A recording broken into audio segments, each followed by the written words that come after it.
Hey guys, how you doing? I'm Trenton Sanderson and you're on the infamous Living Realm Network. Divine powers are always working for us because we're trying to do right. And that's what we believe here, guys. As long as you can try, as long as you can make an effort, you're going to always get to where you want to go. You're going to always succeed. You're going to always do right. So it wasn't too long ago that I got this really powerful intuition to come to my mind, and instantly there I knew exactly what I should do. Just like how you're gonna feel after you watch this video about how to get your spark back, how to get that joy that you've been wanting to feel about yourself that you used to have a long time ago. Like, how do you get your youth back? How do you restore all that zeal and that vitality about yourself? Because you are still that.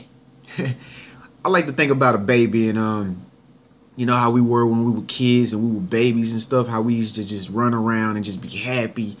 And you know, we can get mad at something and then cry about it and then get right back happy again.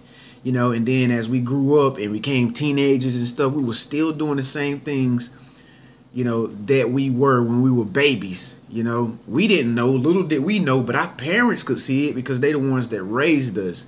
You know, the people that raised us saw how we were still children. You know, but nowadays that we have become adults, we don't really have any person supervising us like when we were younger.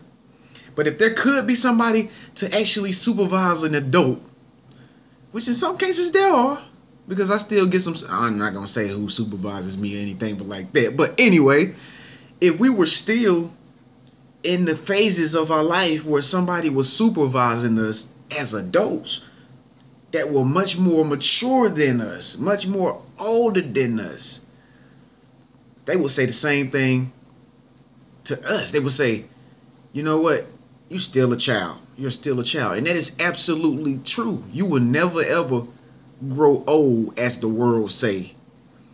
See, the world throws this concept on what it means to mature. They say that when you're a certain age, you're incomplete. You're unacceptable.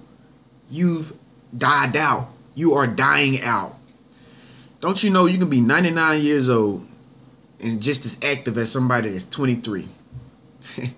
I know people in their 70s and their 80s that still go play golf. And I was watching President Obama the other night on YouTube, and I know he like 3 times older than me. I think he like, what, 50 something, almost 60, something like that. He balling. I mean, he actually plays better than me. I used to know this female who was like 52 years old who used to go work out every day. Inspired me to work out every day. But she was alive. She was alive mentally. And that's what I'm about to talk about right now, guys. How to get your spark back. How to get your life back. Truth is, you could be living, breathing, but that doesn't necessarily mean that you're alive. There's a big difference, guys. There's a big difference between the two people. Let me tell you a story. Yesterday, I was watching this new movie that it just came out. It's called Rebirth, and I highly advise you to go watch it. And the movie was about what I'm talking about now. It was this guy. He was living his lifestyle. He had his wife. He had his kids. He worked. And then one of his friends kind of interrupted his weekend and invited him to come over his house. He was invited to go over his friend's house. Now, little did he know he wasn't going to go over his friend's house. I'm not going to tell the story, but at the end of the day, his friend got him to realize that all the stuff that he had been thinking about himself, all his whole mindset was completely dead. His friend was such and such and such and such, because I'm not going to tell the story, but his friend was upset because what he had knew him as was not the same friend that he had knew him as once upon a time. To be living does not mean that you're necessarily alive. Now, in order to become alive, what you have to do is you have to activate your mind. You have to get yourself back active. You have to get yourself back out there. You have to become involved. Listen to the latest talks. Check out the new trends.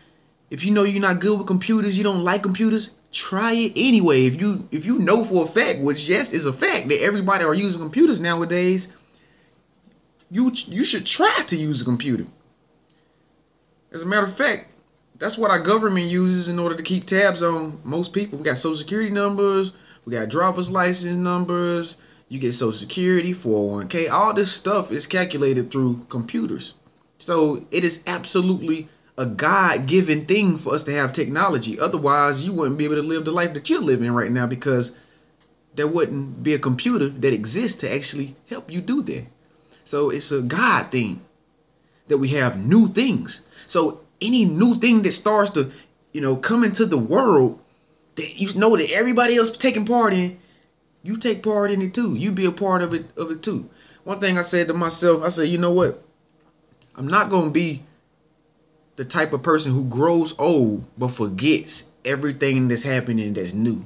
I would never abandon my kids mentally like that. I would never shoot myself in the foot to say, you know what?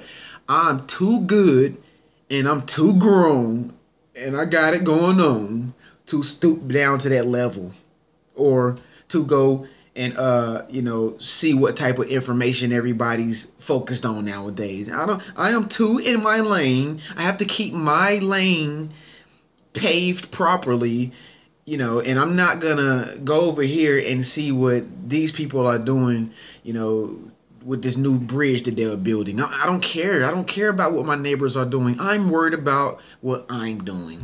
And I refuse to live like that when I get old. I refuse to be sitting on my porch in a rocking chair watching planes go by in the air every single day, laying in the bed, almost dead, watching TV, watching somebody else's dreams happen, and I'm not living mine, paying for somebody else's dream to become alive, and I haven't even accomplished mine, working somewhere, building somebody else's dream, somebody that's sitting on an island with their feet up, drinking margaritas and Kool-Aid and soda, Pepsi. I refuse to be building somebody else's dream to that degree and that extent and that length in my life. I want my own dreams to come true.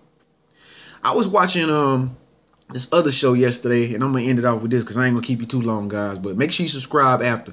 But I was watching this show yesterday, this new football show I just got into. Some of you might know what it is. I think it's called like UTEP, or anyway, the team is called EMCC. Y'all heard of that? I don't know. Speak up, let your voice be known, let me know. But these young guys who are athletes, they're very good. That's the reason why they show their show on TV, because these guys are talented. They're gifted. They're like the nation's best players on one team. And I think it's in I don't know, Scoot Town or something like that. Scuba Town, I don't know. But anyway, these guys are very good.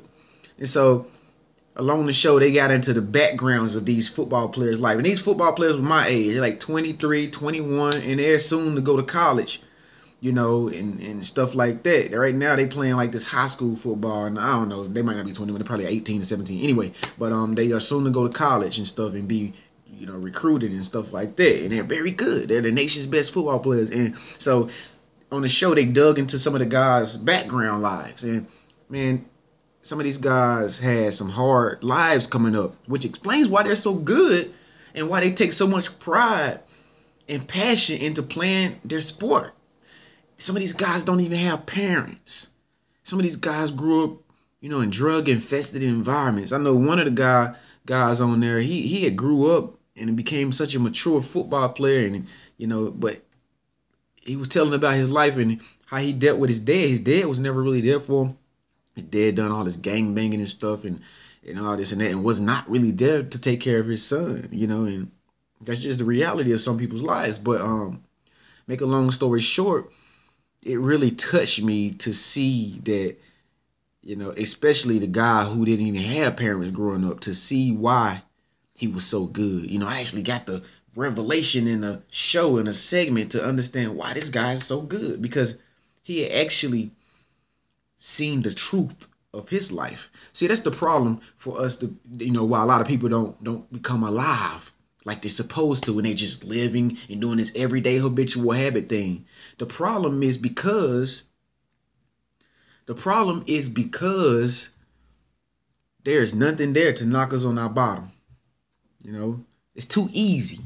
It's too comfortable. We feel safe doing it because we know we don't want to go back out there and take any more risks because it's hard. Well, don't you know life is hard? But if you sit in one spot all your life and do the same thing all your life, you're going to get stuck there and it's going to make you miserable. And then in return, your body's going to show it because you're going to grow old as dead bones. And that's what I was talking about earlier.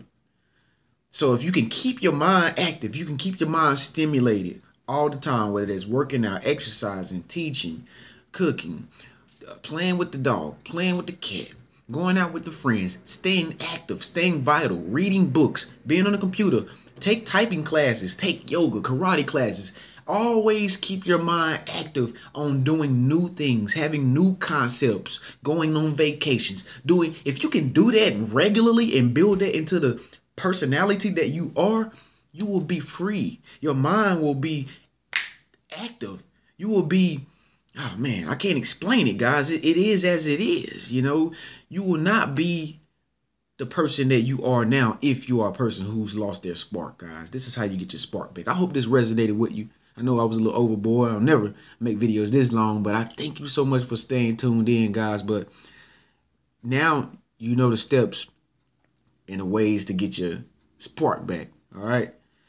So I hope you take that, put it in your pocket, guys. Fold it up, put it under your bed. It's yours.